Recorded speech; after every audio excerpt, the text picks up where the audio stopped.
My name is Laura. 6 months ago, I married my high school sweetheart, Matt. We've known each other since childhood, so I've always been close to his family, which made the wedding process incredibly smooth. We share many mutual friends, turning our wedding into a joyous celebration filled with well-wishers. I promised to stand by Matt for the rest of our lives. A few months after we got married, I discovered I was pregnant. I was over the moon, and the blessings kept coming. Matt's mom was incredibly supportive, helping us out almost every day. Since we got married, we've been living with Matt's parents. As an only child, Matt was raised with a lot of love and care, so living with his parents after our wedding felt like the natural choice. I had no qualms about it and agreed immediately. From the day after our wedding, I enjoyed doing household chores with my mother-in-law, and we would chat about all sorts of things. When I announced my pregnancy, she cried tears of joy, celebrating as if it were her own good news.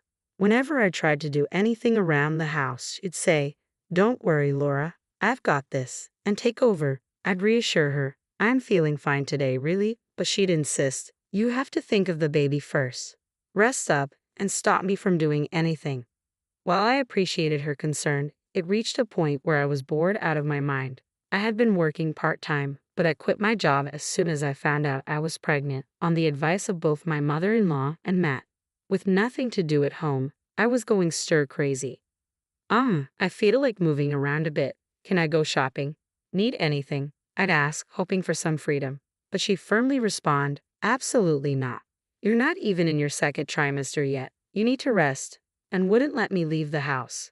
I understood her concern, but it felt suffocating.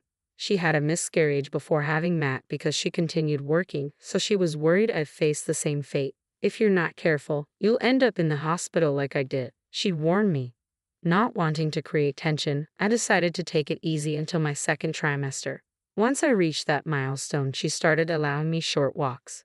Matt and I would go out on his days off, buying snacks from a local store and having little picnics. Sometimes I'd go for a walk with my mother-in-law while shopping. She even started cooking with me again. I realized she was just deeply concerned for me during the early stages of my pregnancy. At 38 weeks, my water broke while I was climbing the stairs at home. With Matt and my father-in-law at work, my mother-in-law quickly drove me to the hospital. Matt had already coordinated everything with the hospital, so by the time our baby Brian was born, he was right there with us. Matt was the first to hold Brian. "Oh, he's so adorable," he said, his eyes welling up with tears as he lovingly gazed at our newborn. Seeing him so emotional made me tear up too. "Thank you, Laura. I'm so happy right now," Matt said, smiling at me, and I couldn't help but cry. "May I come in?" My mother-in-law, who had kindly stepped out of the room, peeked her head in. "Go ahead and hold him, Mom. He's really cute," Matt said, handing Brian over to her. I felt a bit awkward. My mother-in-law had been incredibly supportive and was eagerly awaiting her grandchild. What would she say now that Brian was here? The thought made me anxious. "Thanks to you, we were able to have Brian safely. Thank you so much," I said to her, grateful for all her support. But her response was unexpected. "He doesn't look like him." "What?" I asked, unsure if I heard her correctly. "What do you mean? He doesn't look like Matt. Are you sure he's Matt's child?" What was she talking about?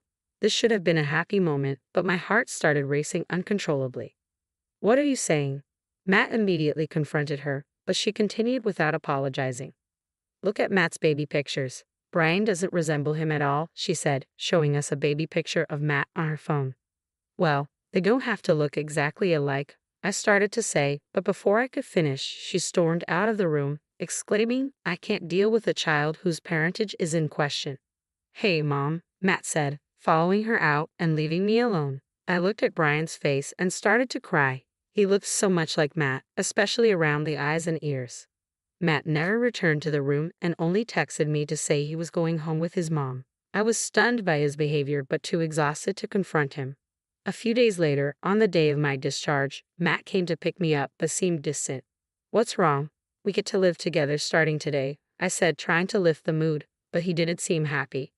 "Mom's still upset." "Try not to provoke her," he said.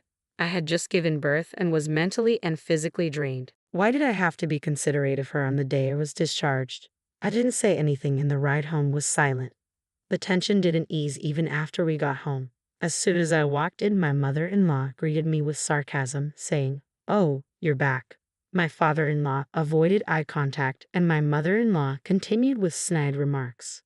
I've told you many times, this child is Matt's. His name is Brian. Won't you please love him? I pleaded, but she ignored me completely. Say something, Matt, I cried out, but he responded coldly, it's true. He doesn't look like me. At that moment, my tears dried up. Matt, who should have supported me, had abandoned me. Looking back, I wish Matt had stood up to his mother. But instead, he sided with her. I felt hollow and resigned myself to the idea that my mother-in-law might never love Brian. Matt wasn't helping with childcare either, which only added to my stress. Can you feed him formula while I take a shower? I asked. Matt replied, I've been working all day.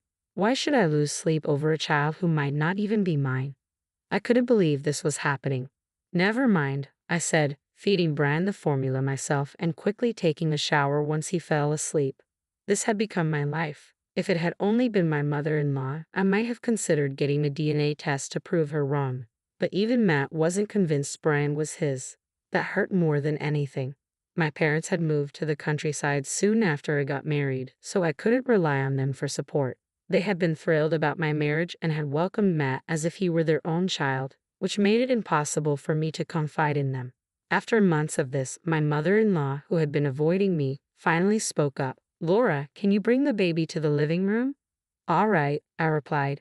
My mother-in-law had been ignoring both me and Brian, and I thought she might finally apologize. But my expectations were quickly dashed when I arrived in the living room and found both her and Matt sitting there. Could you please leave with that child? She demanded. What? I was stunned and at a loss for words. She glanced at Brian and continued, he still doesn't look like him. I've had enough. Matt remained silent. At that moment, I couldn't take it anymore. Fine, if that's how you feel, I'll pack my things and leave, I said, grabbing the divorce papers and starting to pack. Matt said nothing and continued his conversation with his mother. Make sure you pay child support, she said. How can we when we're not even sure he's Matt's? My mother-in-law shot back. I was seething with anger. Without saying another word, I left and went to my parents' house. I explained everything to them, and though they were initially confused, they welcomed me with open arms. I decided to stay with them while I looked for a job and saved some money. I had requested child support from my ex-husband through a lawyer, but the payments never came through. I was determined to cut ties with my ex and his family, so I chose not to press the issue of the unpaid support. Years passed, and Brian was about 6 years old when I received a call from a local friend who also knew Matt, informing me that Matt had died in a car accident. Although I heard about it soon after it happened, I chose not to get involved. Brian was in a busy, active phase, and we didn't attend the funeral. A month later, while catching up with local friends and returning to my hometown for the first time in years, I decided to buy a gift before heading to my friend's house. So Ryan and I went to a department store we used to visit as a family. Laura, I turned around to see my mother-in-law, whom I hadn't seen in years. I stood there, stunned, as she quickly approached us and said, You're Brian, right? And began talking to him. Brian, I'm your grandma. You really look just like Matt, she said. I couldn't tolerate hearing that. Enough is enough. Because of you. Wait, I started, but she cut me off. Don't be so angry. I've wanted to see you for so long. Feeling my frustration rising, I said, Excuse us, and pulled Brian away, leaving the scene. Was that Grandma? Brian asked. I had kept his grandmother's identity a secret until now, but Brian, now in elementary school, was genuinely curious and kept asking, Is it Grandma supposed to be your mom? Who was that lady? I couldn't avoid it any longer, so I explained it to him in simple terms. When we got home, Brian looked up at me and said, Mama, you've been through a lot, huh? As he patted my head. His kindness made tears well up in my eyes. I felt deeply grateful for having him in my life. A month later, my mother-in-law showed up at the apartment where Brian and I were living. How did you find us? I asked, surprised. She replied, I asked around through Matt and our mutual friends. I finally tracked you down and pushed her way inside. Please leave, I said firmly. She responded, Matt died in an accident, and my husband passed away from illness. You two are all the family I have left. Brian came out of the next room, likely drawn by my mother-in-law's loud voice. Spotting him, she said, Brian, why don't you come live with Grandma? I have a bigger house and can give you lots of delicious food. Stop it, I said as my mother-in-law pulled out a thick envelope. It contains $50,000 for child support. You two are all the family I have left, so please come live with me, she said, pushing the envelope toward me. Then she turned to Brian with a smile and said, Brian, Grandma wants you to come live with her. I'll buy you anything you want, okay? In that moment, I felt overwhelmed and on the verge of tears. I was torn between questioning why now and wondering if I should deny Brian the chance to have another grandmother. I was at a loss for words. Then Brian spoke up. I'm not going. My mother-in-law let out a confused sound at Brian's words. Brian, what are you saying? You can live with Grandma.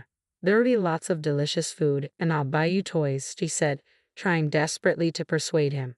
I don't want to. You were mean to Mama, right?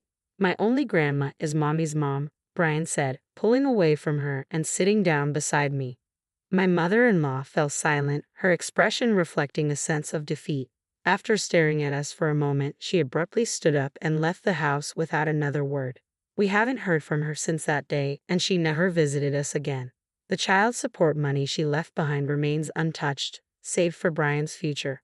When I consulted my parents about whether to return the money, they said, you never received child support before, so it's fine to keep it.